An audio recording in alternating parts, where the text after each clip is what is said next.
I never thought betrayal would come wrapped in family photos and sweet smiles. At 70, I believed I had seen it all. Births, deaths, heartbreaks. But nothing prepared me for the moment I realized my own daughter had forged my name, taken out a loan of $600,000, and bought herself a dream mansion. Using my legacy, I raised her, fed her, gave up vacations and dreams so she could chase hers. And in return, she signed me into debt, buried me alive in paperwork, and smiled while doing it. But what she didn't know was this: I'm not dead yet, and I'm not going down quietly. This isn't just about money. This is about justice, dignity, and a mother's final stand against the children who forgot who built their world brick by brick. Margaret Collins woke at dawn, as she had every day for nearly 5 decades. The sun had barely stretched over the hills, casting a soft amber hue across the quiet Virginia sky. In the stillness of her kitchen, the only sound was the clink of a spoon against a porcelain mug as she stirred her black coffee. The same breakfast, the same silence. Her once bustling home had become a museum of memories, family photos collecting dust, a grandfather clock ticking in defiance of being noticed, and chairs that hadn't been filled in weeks. At 70, Margaret had learned to live with loneliness. It crept in, slowly after Arthur passed. Her husband of 42 years, the one person who never made her feel invisible. He died on a rainy Tuesday morning, and since then the storm never quite left.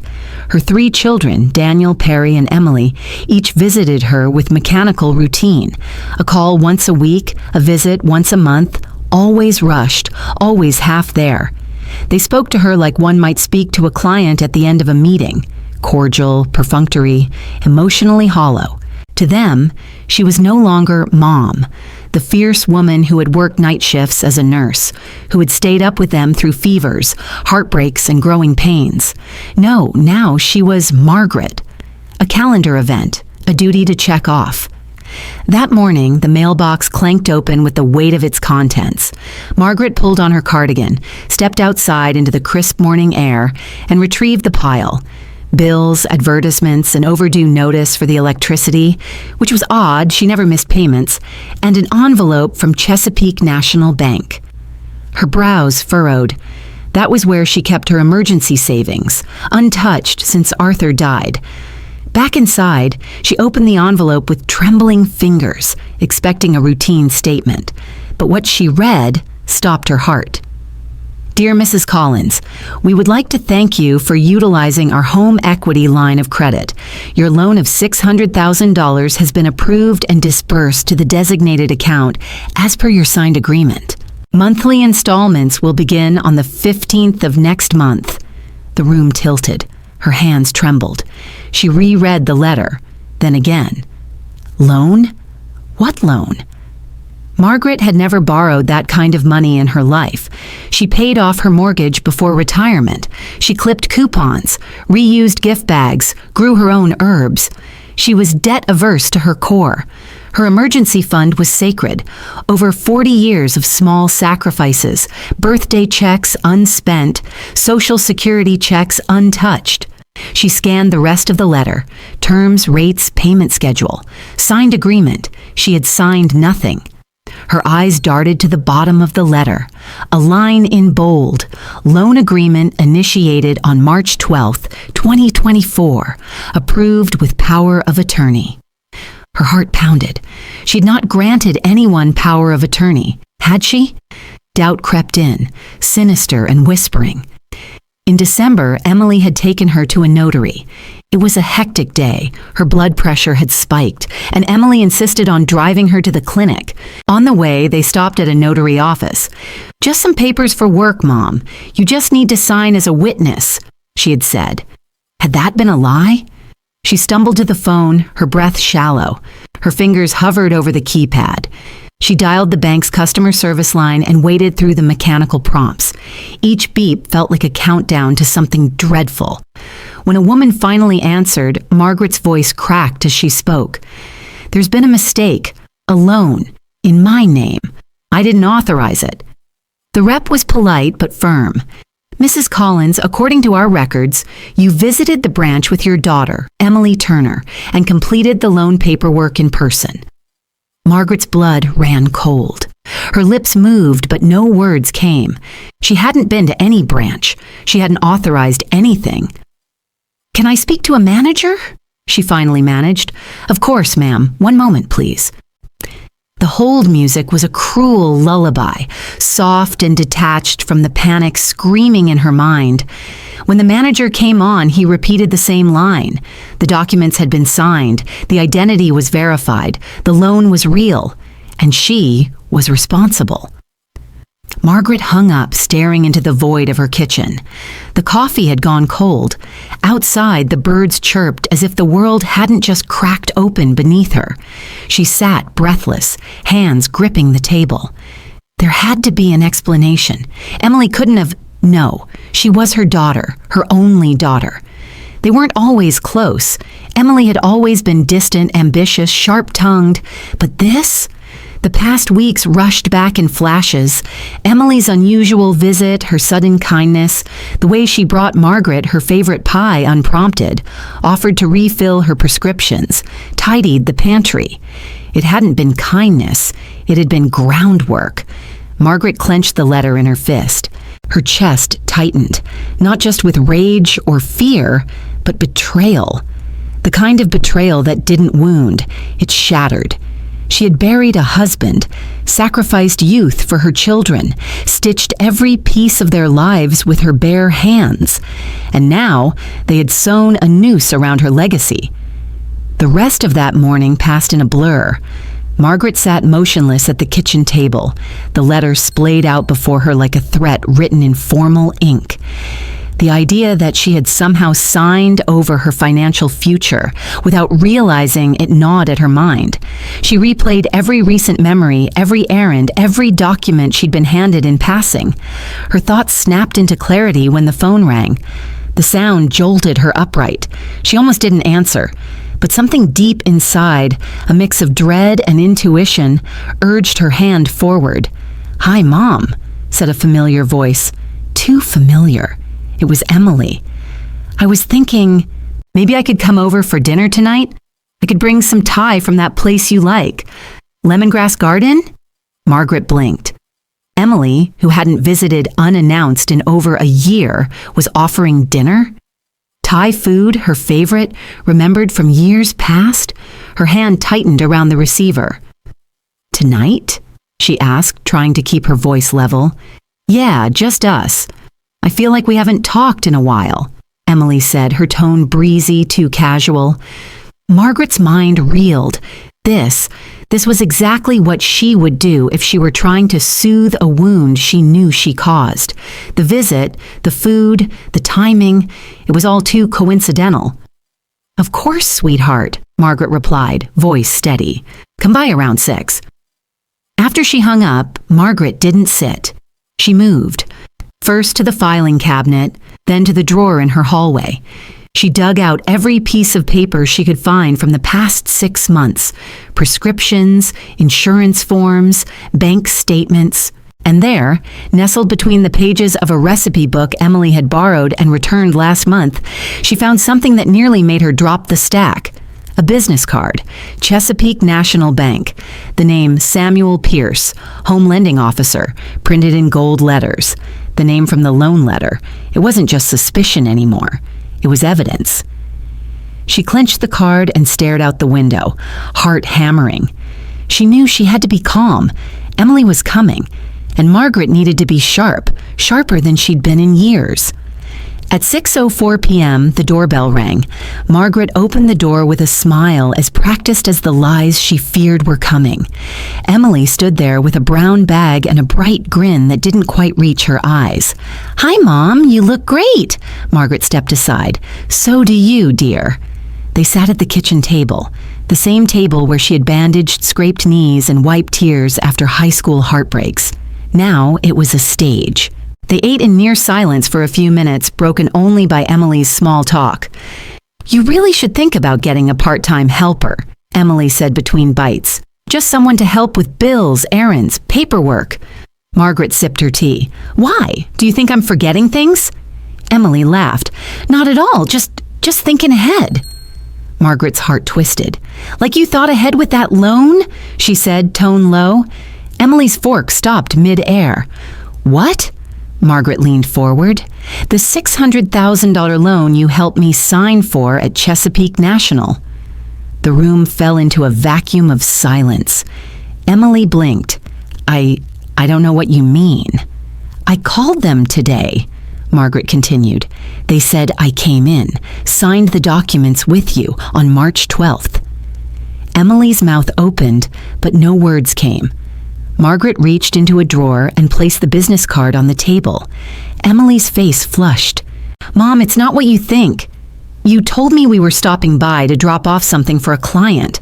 I was recovering from a hospital visit. You said I just needed to sign as a witness. Emily's facade crumbled. I needed help, okay? Brad and we were about to lose the house we'd already put a deposit on. You weren't going to use that money anyway. The words hit harder than Margaret expected. Not use it? That was my security, Emily.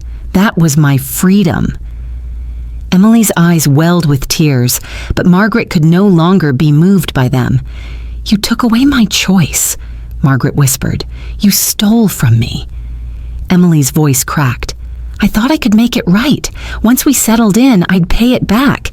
You'd never even feel it. Margaret stood up. I felt it the moment I realized my daughter thought I was disposable, that I'd never notice. Emily reached for her hand. Margaret pulled away. You'll hear from my lawyer, she said, walking toward the door. You should leave. Emily hesitated, then gathered her things and walked out, shoulders hunched, eyes cast down. When the door shut behind her, Margaret didn't cry. She didn't collapse. She simply walked to the kitchen window and stared out at the fading sun. The sky was darkening, but her mind had never been clearer. Margaret spent the next few days in quiet calculation. No calls to Emily, no accusations, just silence. A silence thick with watching, remembering, planning. She didn't scream. She didn't plead. That wasn't her style, not anymore. Instead, she made a call to Emily. Calm, warm, even inviting. I was thinking, Margaret said. It's been so long since you and Brad came for dinner together. Why don't you both join me this weekend? I'll make roast chicken with rosemary, your favorite. There was a pause. Then Emily replied too quickly. Oh, yes, of course. That sounds wonderful. Brad will be thrilled. Margaret could hear the tension beneath the pleasantries. She knew exactly what Emily was thinking. An olive branch, perhaps. A sign she hadn't figured it all out yet. But Margaret wasn't just inviting them for dinner. She was setting the stage. On Saturday evening, the house smelled of garlic and thyme. The table set with Margaret's best china. Candles flickered softly, casting golden shadows across the worn wooden walls. It was the kind of domestic peace that once brought her joy, but now it was just camouflage. At 6:45 p.m., the front door creaked open. Emily entered first, wearing a soft pink blouse, her makeup impeccable, smile rehearsed. Brad followed, a tall man with a sharp jawline, expensive watch, and the cold eyes of someone who never considered others unless it benefited him. Mom, everything smells amazing, Emily said, hugging her mother lightly. Margaret returned the embrace, lingering just long enough to feel the stiffness in her daughter's back. Brad, she greeted with a nod. Mrs. Collins? He replied smoothly. Always a pleasure. They sat. Wine was poured. The roast was served. Conversation fluttered between weather, traffic, and how busy things were at Brad's office. Margaret listened, smiled, and waited. Emily, she said at one point, refilling her daughter's glass. How's work? The housing market must be wild lately. Still flipping homes with Brad? Emily blinked, then nodded. Oh, yes. We've got a few properties in Arlington, one in Falls Church. Things are moving fast. People are desperate to buy before rates spike again. Brad chimed in, his voice full of practiced charm. We're ahead of the curve, really. Bought low, building equity, diversifying. Smart. Margaret said. "You two always had good instincts. I imagine getting loans isn't hard with your credit?" Emily's smile faltered, just for a second. "Well, it depends." Margaret tilted her head, voice gentle. "Because I was reading about equity lines. Fascinating how easily someone can pull money if the deed's in their name." Brad chuckled, missing the bait. "Oh, absolutely. It's all about positioning." Margaret looked directly at him. "And power of attorney helps too, doesn't it?" The table went silent. Emily shifted in her seat, her fingers tightening around the wine glass. "Mom..." Margaret leaned back in her chair, arms folded. "The loan was taken on March 12th. That's the day you brought me that butternut squash soup, remember? You said I looked pale. You offered to help with the mail and then took me for a drive." Brad's face hardened. Emily tried to smile. "Mom, I think you're mistaken."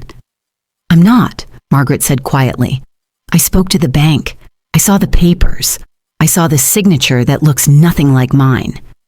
Brad's fork clinked against his plate.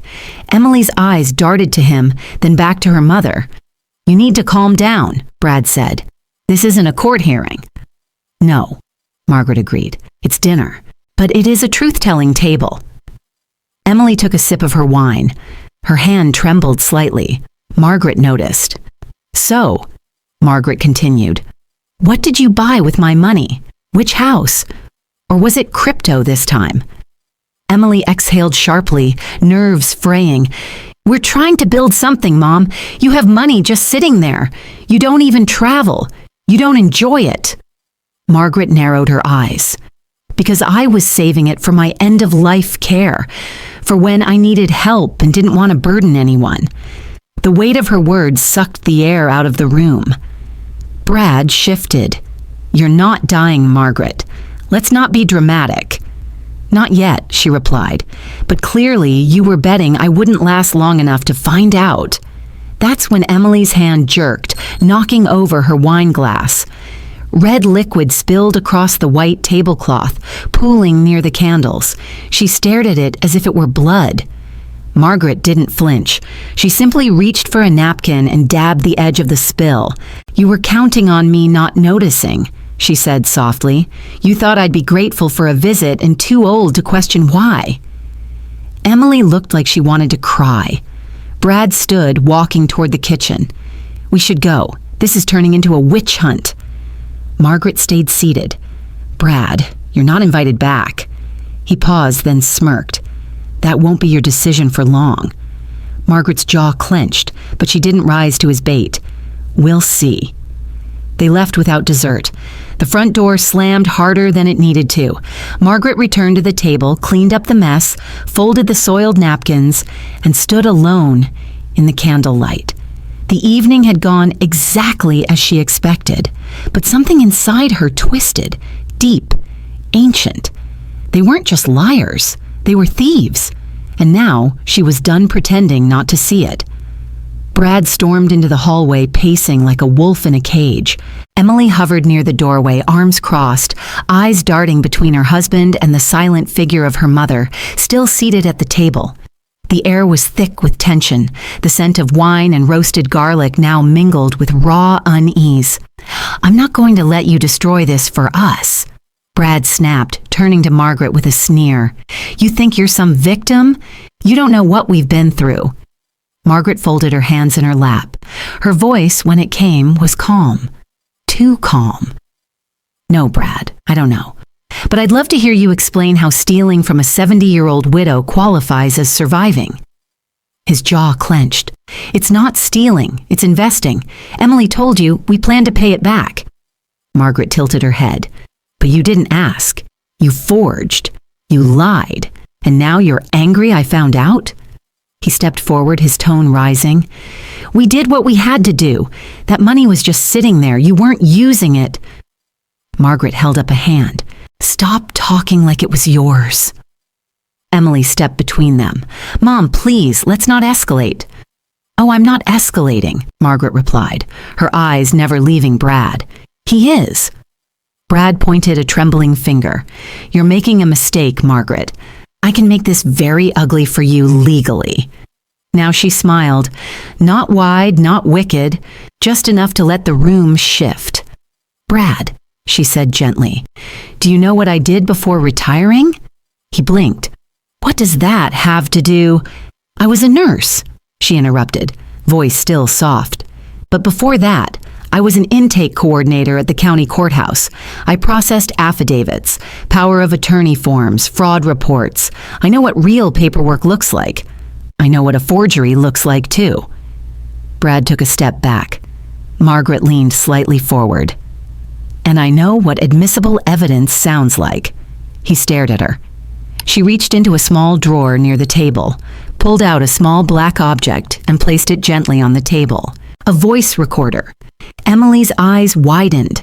Brad froze. "I turned it on right after you arrived," Margaret said, patting it softly.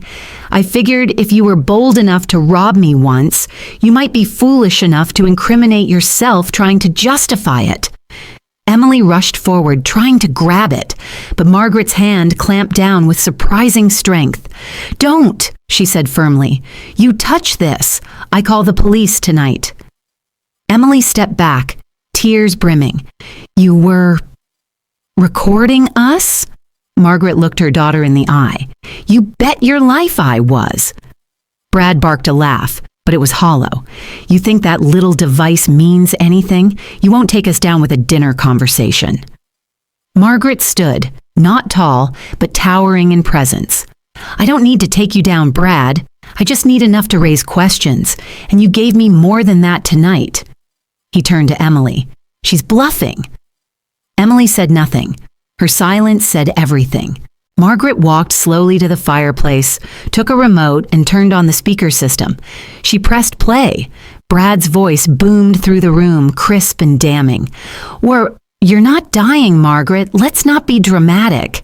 Then hers, "Not yet, but clearly you were betting I wouldn't last long enough to find out." Then Emily, "I thought I could make it right. Once we settled in, I'd pay it back." Silence. Brad looked like he'd been punched. Margaret turned it off and set the remote down. "There's more. A whole hour, actually, just in case the first few minutes weren't enough." Emily collapsed into a chair, head in her hands. "I didn't think you'd ever find out. You were so tired. I thought I could just buy us time." Margaret's voice broke just for a second. "You thought I was too tired to protect myself." No one spoke. She looked at both of them. "I won't press charges, not yet, but I'm getting my lawyer involved. You will return every dollar. You will remove my name from that loan, and you will never, ever use my name again for anything." Brad was already backing away. "You won't get away with this." Margaret turned to him, her tone ice. "Get away with what? Telling the truth? Standing up for myself? I raised 3 children. I buried a husband. I survived cancer. What makes you think I'm scared of you?" He stared at her, unable to respond. Emily whispered, "We needed help." Margaret's eyes softened, only slightly. "Then you should have asked, Emily, but you didn't.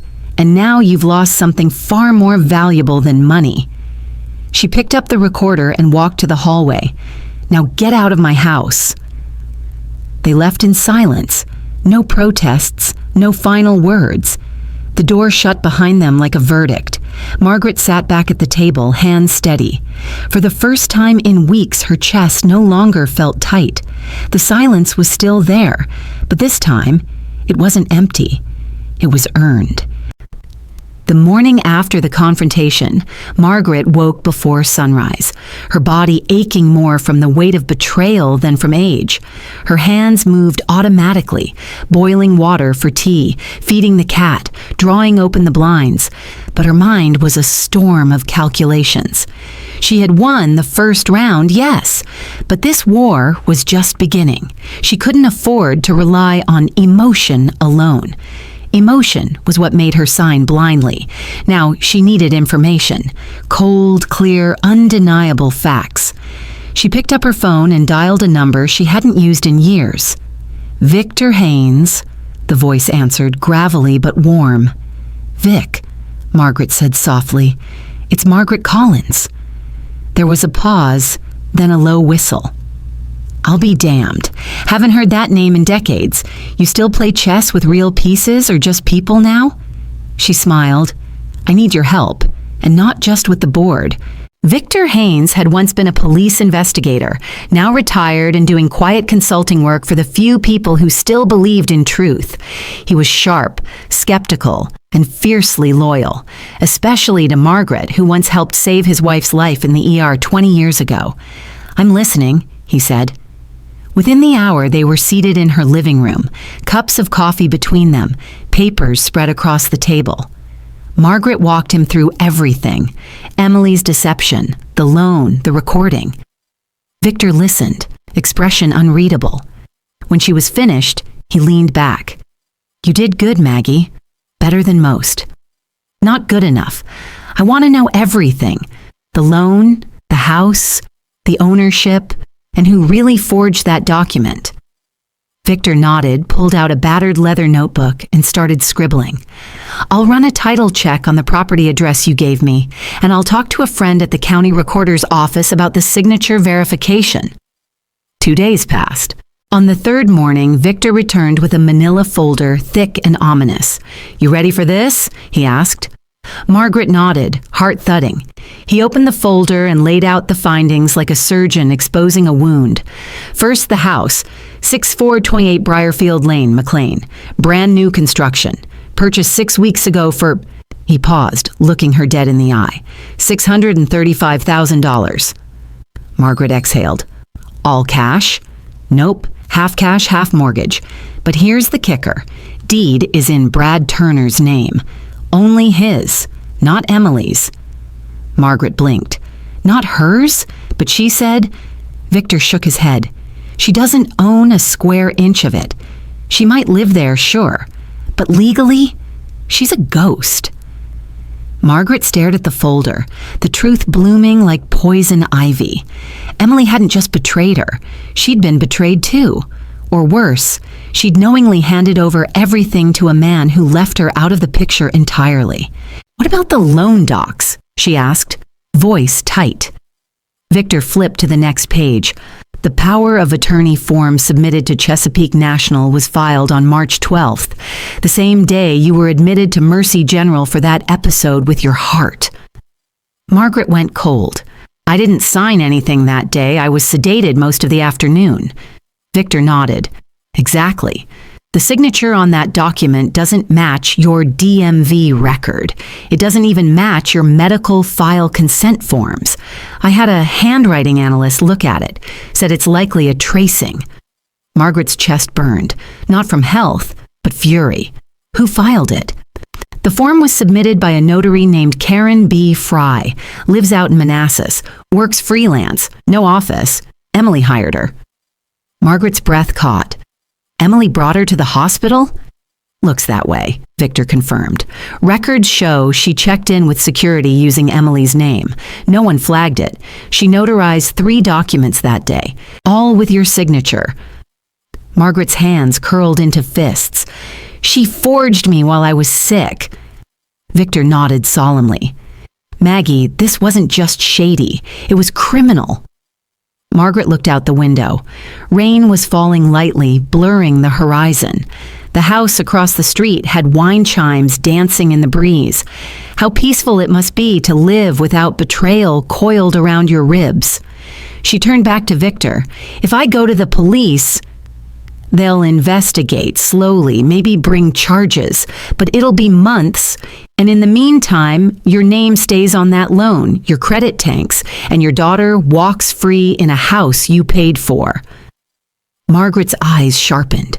"Then I'll handle it my way." Victor didn't argue. He saw something in her that many had forgotten. Resolve. Not the brittle pride of the young, but the unshakable iron of a woman who had buried a husband, raised 3 children, and lived through decades of quiet storms. "Just tell me what you need," he said. Margaret stood. "I want copies of every document. I want that notary's address. And I want a plan. Victor nodded. Then let's build one. And just like that, Margaret Collins, forgotten mother, retired nurse, grieving widow, became something new, a quiet storm gathering strength. Victor returned the following evening, shoulders hunched against the wind, his eyes dark with something heavier than facts. He stepped into Margaret's home, shook off the rain from his coat, and handed her a sealed envelope without a word. She opened it with trembling fingers, expecting more records, more signatures, more proof of betrayal. What she didn't expect was the name on the last page: Perry Collins, her middle child, her quiet son. The one who always tried to play peacekeeper growing up. The one who, as a boy, stayed beside her hospital bed after her first surgery, reading library books aloud while his siblings played outside. "What is this?" she whispered. Victor's voice was heavy. He witnessed the power of attorney form. His name's on it. Full legal endorsement. Margaret stared at the signature. Perry Collins in smooth, practiced strokes. He'd been there. He had helped them do it. He wasn't just complicit, he was a pillar in their deception. She sat down slowly, knees buckling. "I don't understand," she said, voice hollow. "He's not like them. He's always different." Victor looked away. I checked further. He's been making regular deposits into an account that matches payments from Brad's company. "A bribe?" Margaret said, stunned. "A buy-in," Victor corrected. "They made it worth his while." She clenched the document in her hands, fingers curling around the betrayal like claws. Her breath came ragged. It was one thing to lose faith in a daughter who had always walked a line between love and manipulation. But Perry, her soft-spoken, always apologizing son? The grief hit her harder than the heart attack ever had. She didn't cry. She didn't speak. She simply sat in silence, as if something inside her had quietly broken and slipped away without a sound. Victor watched her carefully. "There's more." She looked up slowly, her eyes deadened by exhaustion. What more could there possibly be? He hesitated. "Leo called me," Margaret blinked. "Leo?" Victor nodded. He heard about the dinner, heard about the recording, and he wanted to talk. Margaret sat up straighter. Victor pulled out his phone, tapped a few buttons, and handed it to her. Leo's voice filled the room, hushed, anxious. "Uncle Vic." I didn't know who else to go to. I was scared. I didn't want to be part of it. Emily told me she needed a signature for something routine, just to say I witnessed Mom signing a release form. She said if I didn't help, I'd ruin the deal, that Brad would make sure I lost my internship. He said they'd call it fraud and make it look like I planned it. A pause. "I'm sorry. I should have told Mom earlier. I was afraid. I never wanted to hurt her." The recording stopped. Margaret held the phone against her chest, as if trying to absorb the sound of Leo's regret into the cavity where trust used to live. Her voice cracked. "He was the only one who ever calls just to ask if I've eaten." Victor sat beside her. "He's young. They used him. But he's coming clean now. That means something." Margaret nodded slowly, tears threatening, but still unshed. "It means I haven't lost all of them." She closed her eyes, breathing deeply. "They turned my family into a crime scene," she murmured. Victor leaned forward. "So what now?" Margaret opened her eyes, steel shining beneath the sadness. "Now," she said, "now I take back what's mine. All of it. Not just the money. My voice, my dignity, my name." Victor smiled faintly. "That's the Maggie I remember." But she didn't smile back. She stood, her hands steady, her spine straight. A woman no longer simply reacting to betrayal, but commanding it into a strategy. "Make a list," she said. "Every account, every deed, every file I need to reclaim my rights." Victor stood with her. "I already have." As he reached into his coat to hand over a USB drive, Margaret looked out into the night. She thought of Perry, once her gentle boy, now a pawn with a price. She thought of Leo, forced into silence by fear but still reaching back to her. She thought of Emily, her only daughter, who wrapped betrayal in soft words and calculated hugs. And she thought of herself, not the woman they thought they could silence, but the woman who had survived too much to be buried under paperwork and polite theft. The deed might be hidden, but Margaret, she was just beginning to be seen again. The invitation arrived in the mail, printed on glossy cardstock with embossed lettering and an unnecessary amount of gold trim. Emily and Bradley Turner cordially invite you to our housewarming celebration at 6428 Briarfield Lane. Margaret stared at it for a long time. Her name, printed as if nothing had ever happened, as if her money hadn't built the very foundation beneath their polished marble floors. Victor leaned over her shoulder. They're bold, I'll give them that. They're idiots, Margaret muttered. She placed the invitation down and opened the folder Victor had handed her the day before, a legal memorandum prepared by her lawyer. It was crisp, precise, and pointed. While the power of attorney was being contested, the court had granted temporary injunctions that allowed Margaret to retain co-access to any property or assets associated with the forged documents. In plain terms, she had a right to enter the house she'd unknowingly paid for. "I'm going," she said. Victor raised an eyebrow. "Alone?" Margaret shook her head. "Not exactly." And the day of the party was unnaturally sunny, the sky a shade too cheerful for what was about to unfold. Margaret arrived in a charcoal gray pantsuit, pearls at her throat, hair pinned immaculately. Her heels clicked against the newly poured driveway as if she were returning to claim a throne. Guests mingled in clusters around the front lawn, sipping champagne, admiring the faux Mediterranean facade, oblivious to the storm walking among them. Emily spotted her from the foyer. Her smile faltered mid-laugh, glass trembling slightly in her hand. Brad, standing beside her, stiffened as Margaret approached. "Mom," Emily said cautiously, forcing cheer, "you made it." Margaret looked her daughter up and down. "You sent the invitation. Thought it would be rude not to come." Brad stepped forward. "This is a private event." Margaret reached into her clutch and handed him a folded court document. "Actually, under the emergency injunction, I have every right to be here. The house was financed under fraudulent power of attorney, which means, for now, it's half mine." The silence that followed was loud. Guests nearby shifted uncomfortably. Emily snatched the paper and scanned it, her face blanching with each line.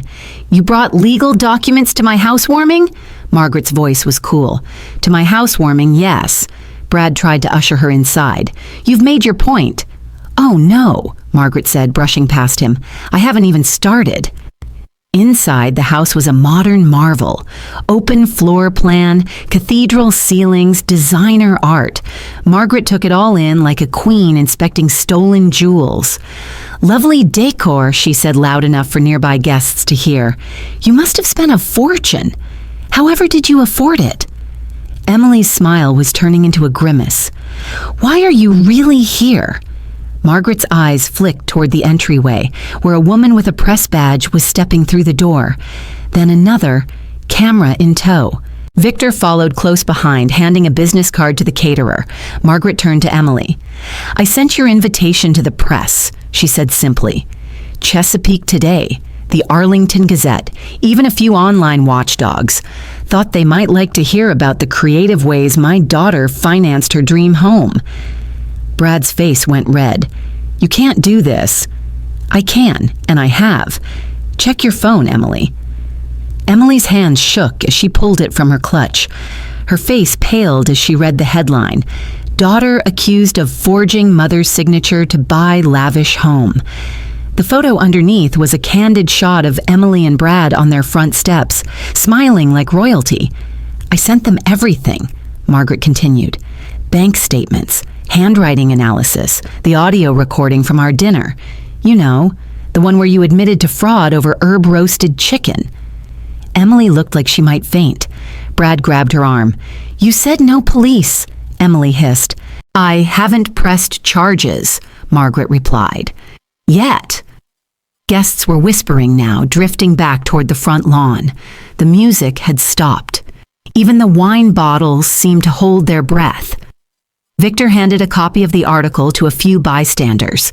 Margaret walked into the kitchen, picked up a crystal wine glass, and held it to the light. "Nice taste," she said. "Pity it was bought with theft." Emily finally snapped.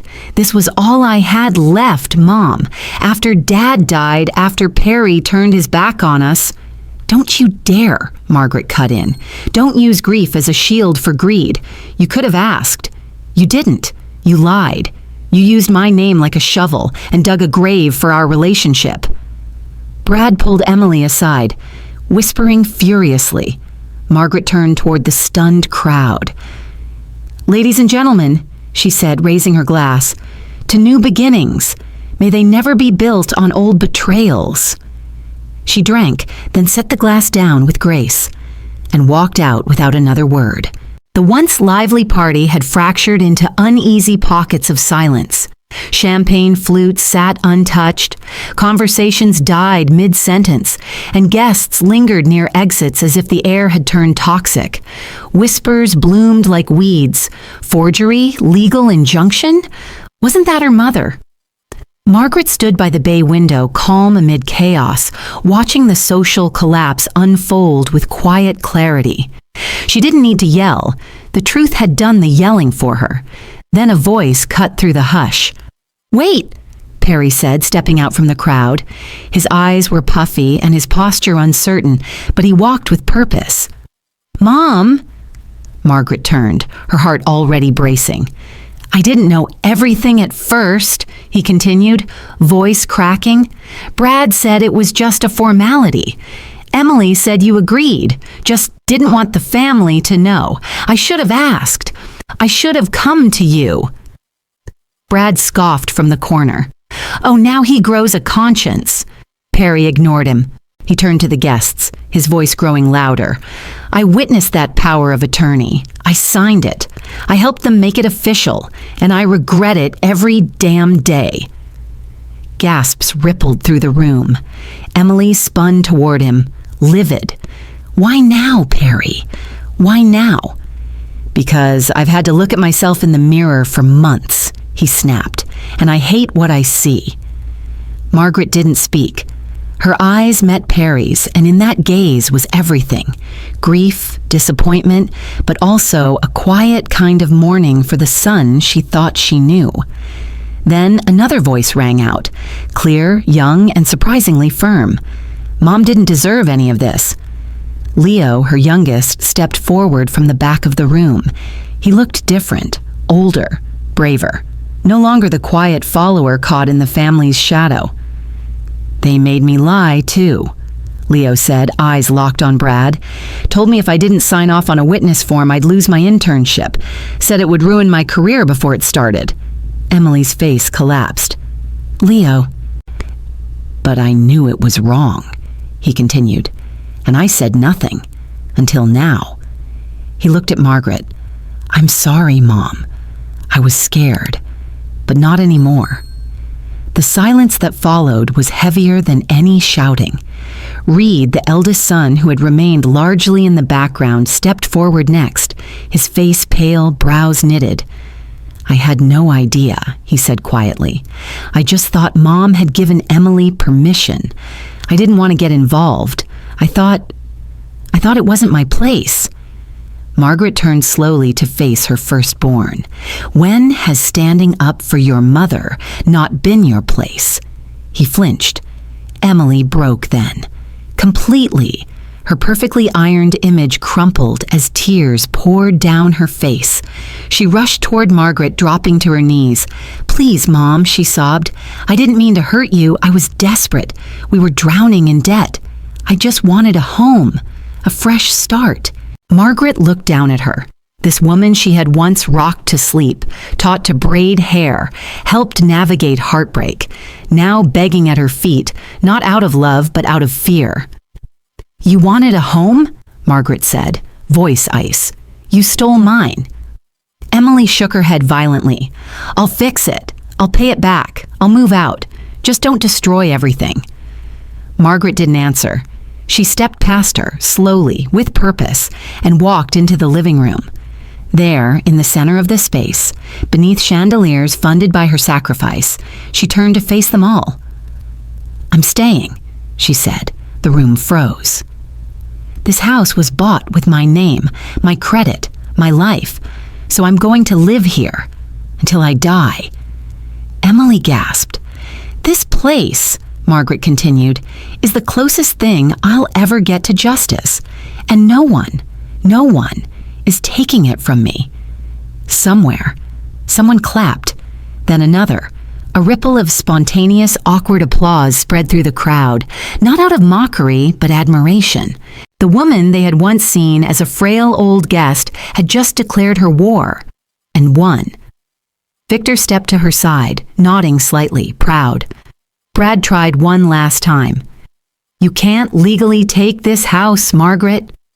"Oh," she said, voice calm, "but I already have temporary legal access, and with every document you forged, every lie you told, I'll make sure it becomes permanent." Brad glared, speechless. Emily stood frozen, still on the floor, weeping.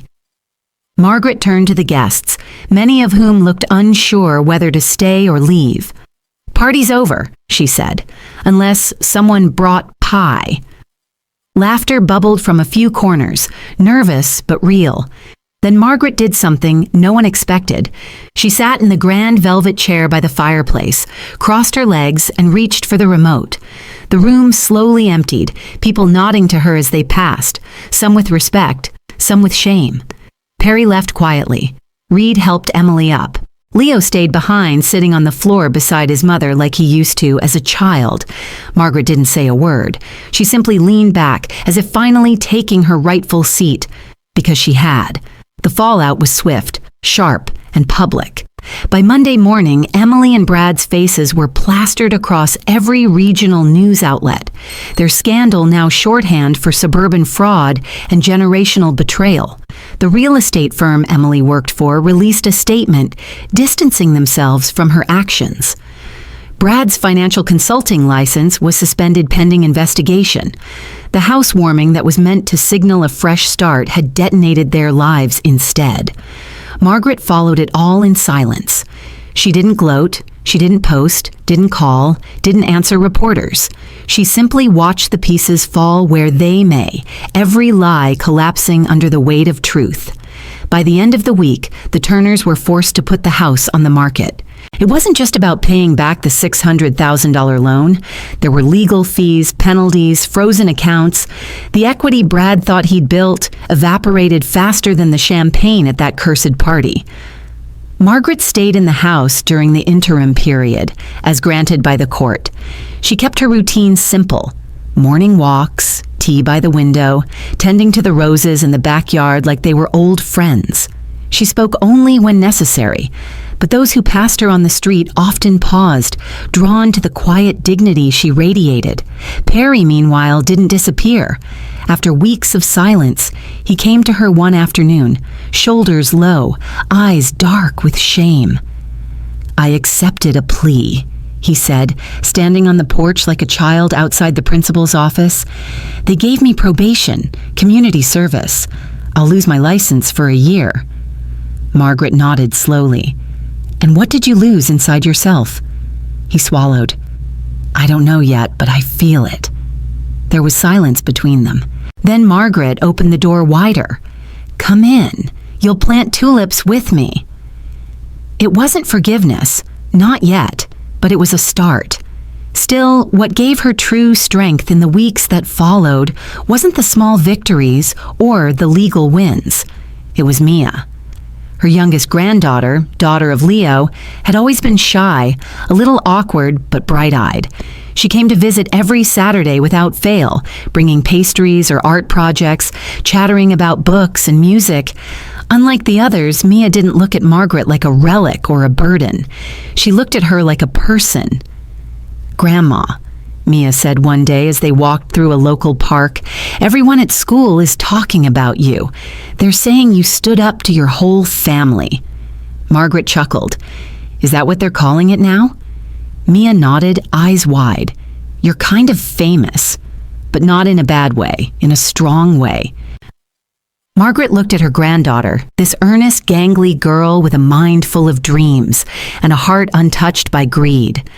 "I didn't set out to be strong, Mia," she said. "I just got tired of being quiet." They sat on a bench near the fountain. The sun was warm, the breeze gentle. Margaret felt, for the first time in years, like the world was no longer slipping away from her. "I want to be like you," Mia said softly. Margaret smiled. "Then start by asking questions, lots of them, and never let anyone use your silence to write their story." Back at the house, Margaret found herself redecorating, not just the rooms, but the way they felt. She cleared out the sterile designer furniture Brad had imported, replaced it with warm wooden bookshelves, cozy armchairs, old quilts she'd kept in storage for decades. The space slowly became hers, not by law, but by spirit. She started cooking again, real meals, roast chicken with rosemary, pot pie with flaky crust. Mia helped, laughing when flour dusted her nose. Sometimes Leo joined them. He was quiet, still processing his own shame, but Margaret didn't push. She let him come in his own time. One evening, as they sat around the kitchen table, Mia asked, "Do you miss how things used to be?" Margaret thought about it. "No," she said finally.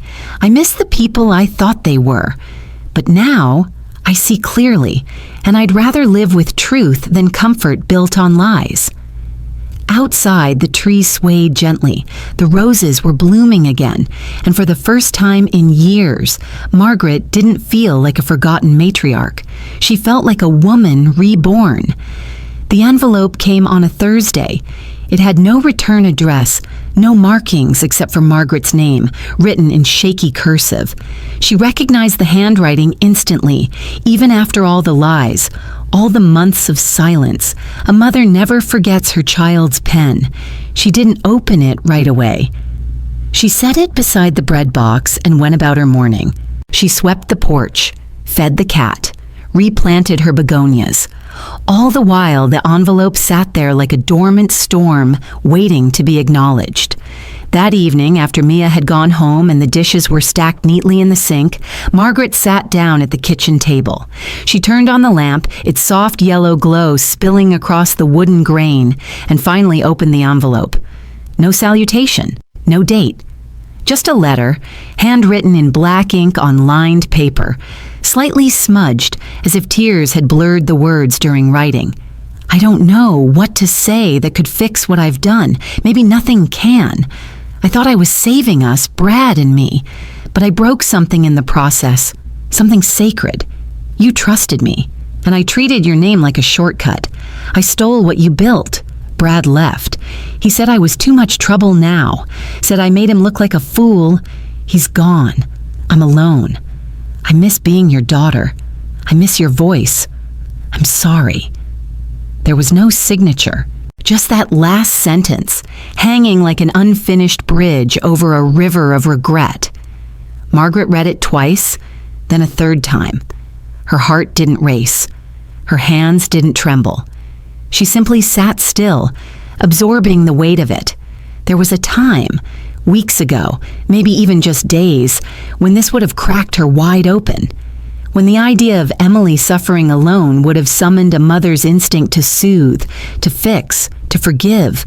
But now she felt only a quiet, aching void.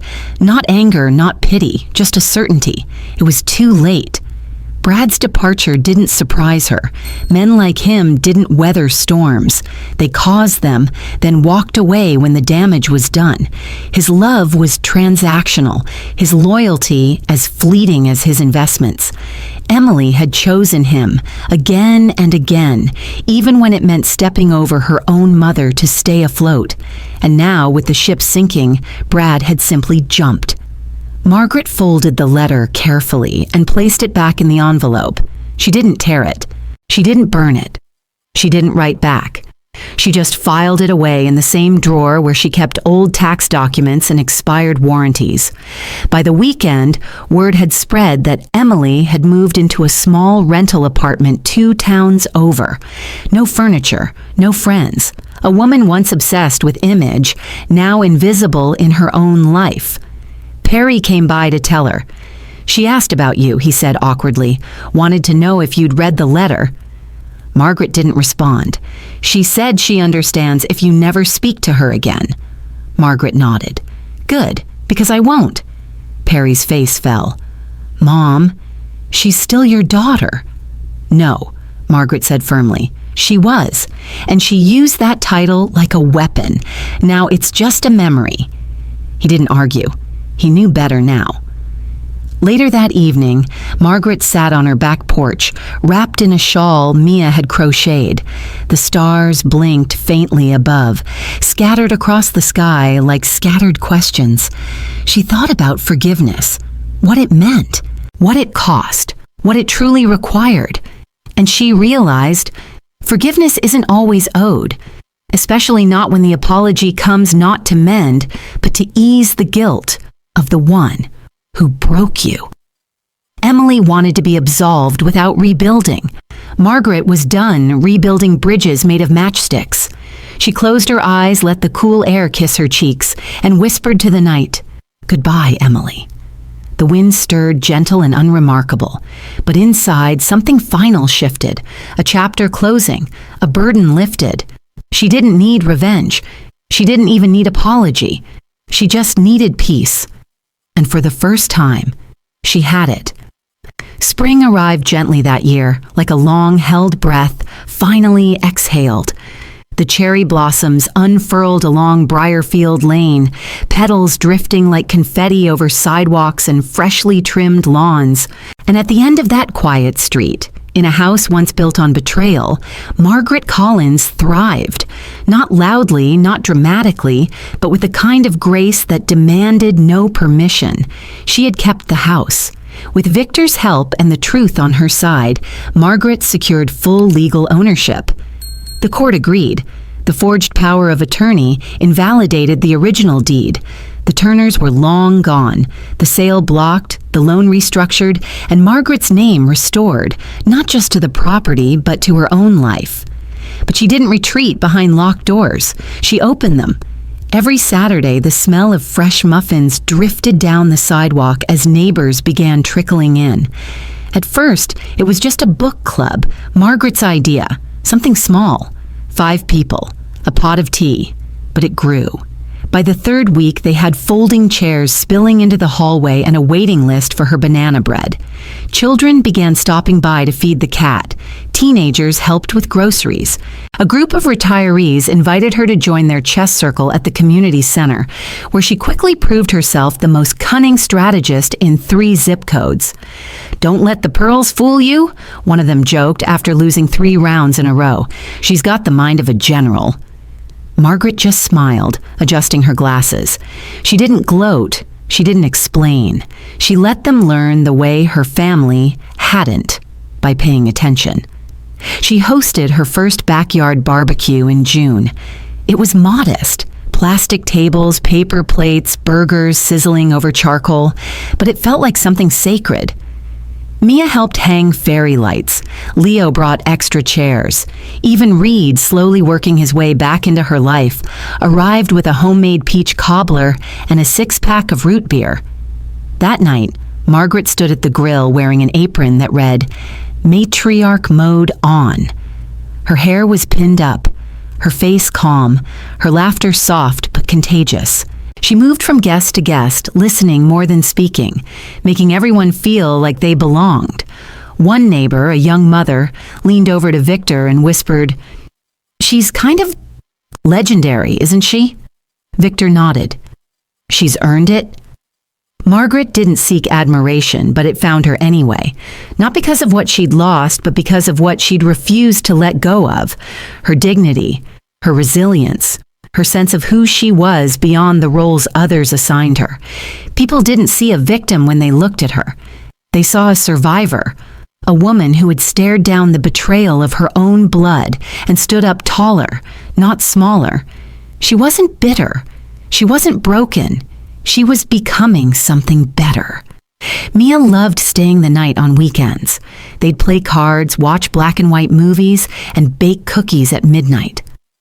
One Friday, as they folded laundry together, Mia asked, "Do you ever wish it had gone differently?"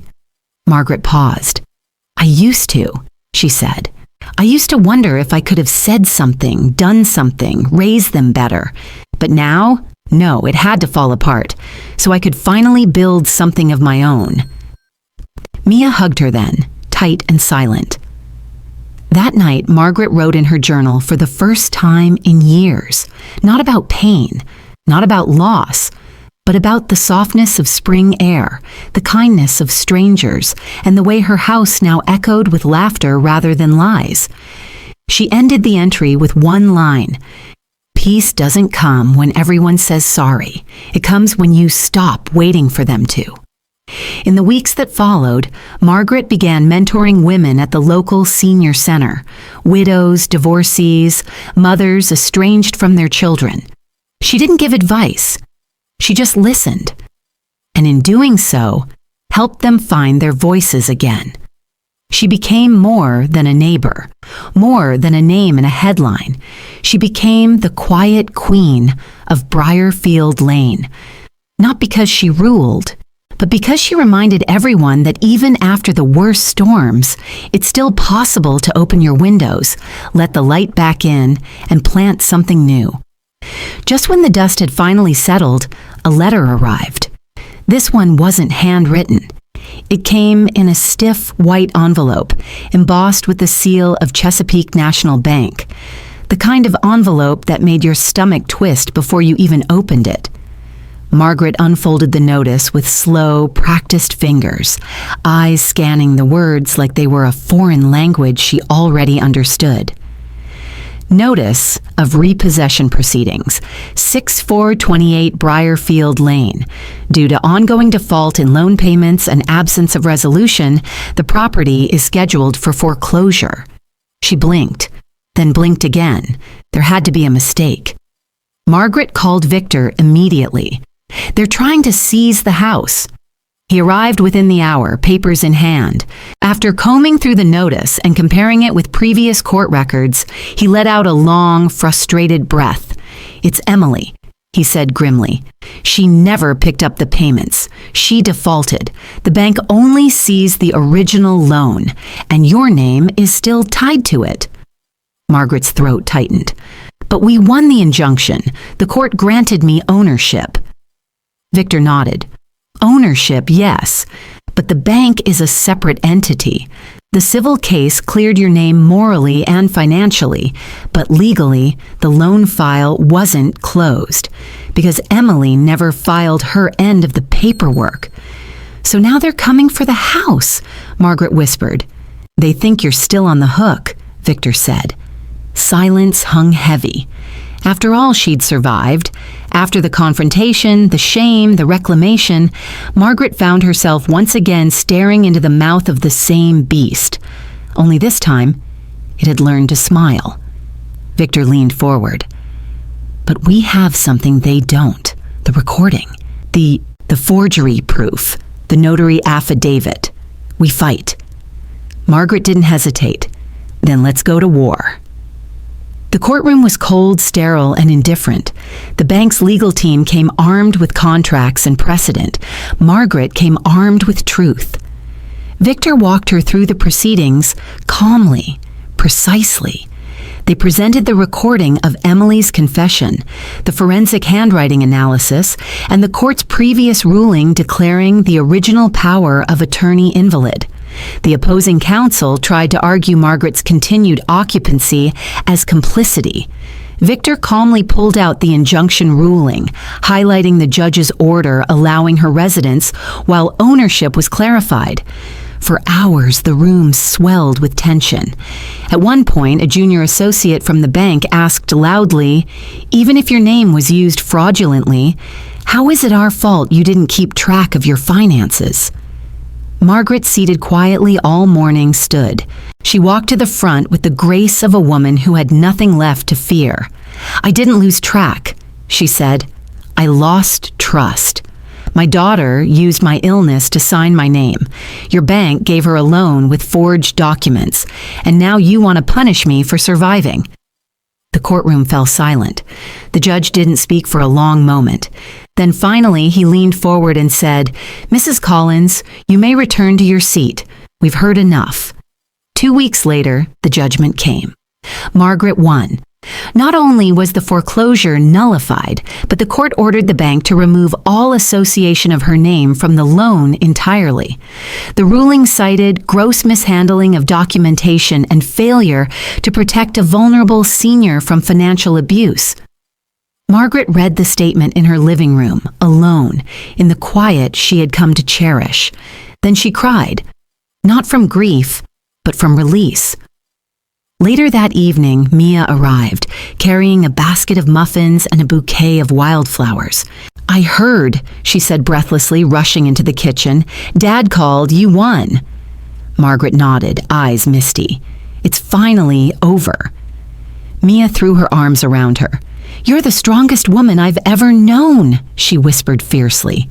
"The strongest in the world." Margaret hugged her tighter, closing her eyes. She didn't feel victorious. She felt exhausted, but also complete. The battles were behind her. The silence had been broken. The house, once tainted, was now hers in name and in spirit. Outside, the roses bloomed again. The world moved forward, and Margaret Collins, once betrayed and nearly broken, stood quietly at the center of it all, not as a victim, but as a queen who had reclaimed her throne.